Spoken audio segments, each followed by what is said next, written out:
Hello, magandang buhay po sa inyong lahat. Welcome po sa aking munting YouTube channel, ang Ate Dave's Vlog. Ako po ay ngayong umaga ay maraming prutas sa aking harapan. At hindi naman po ako magmumukbang at hindi ko rin po naman kaya magmukbang prutas.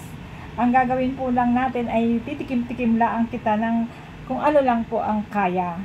Kanina po ay galing ako doon sa may Altura, napadaan po ako doon at nakakita po ako ng mga dumating na prutas, lalo na po itong kapaya, kadadating lang po nito kanina at bumili po ako.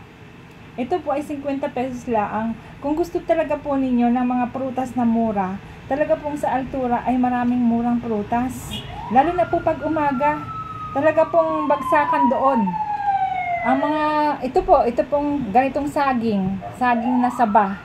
2 piso lang po ito doon. Oh, mura na po.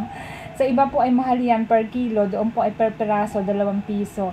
Yung avocado naman po ay hindi naman po tag-avocado talaga ngayon. Kaya medyo may kamahalan po ang avocado. Kaya lang, gusto ko pong kumain ng avocado dahil yung avocado po ay healthy talaga yan sa katawan.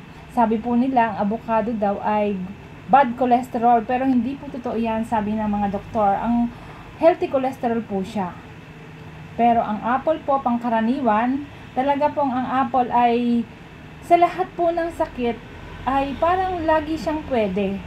Sa mga diabetic, sa mataas ang cholesterol, sa mga high blood, pwede po ang apple. Kaya naman, siguro tama yung sabi na 1 apple a day keeps the doctor away. Siguro naniniwala po ako doon, kaya balakain din po ako ng apple. Ito po, tikman po natin yung saging. Ito naman pong saging, binili ng asawa ko ito. Masarap po siya.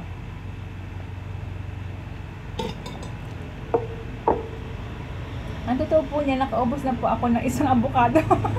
Bago po naisip na ipakita sa inyo. Sorry naman po, na late. Ito po, oh. Yung nabili ko pong avocado na to, masarap po siya, hindi po siya maugat. Totoo po yun.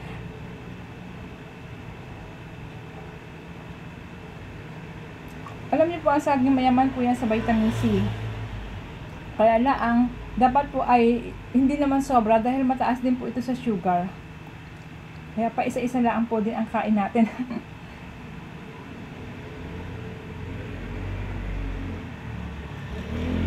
Ang tamis po ng saging. Bago po yan, ay gusto ko po munang i-shoutout ang lahat ng aking mga viewers, mga supporters, at lahat po ng mga subscriber. May mga nag-subscribe po akong bago ngayon. Kahit po paunti-unti. Talaga pong natutuwa ang inyong Ate Babes. Talagang supportado ninyo ako. Thank you po sa inyo. Shoutout sa aking mga BFF, mga kaibigan, mga kapamilya. Ngayon din po sa aking mga katrabaho na talagang todo suporta sa kanilang Ate Babes. Thank you to all.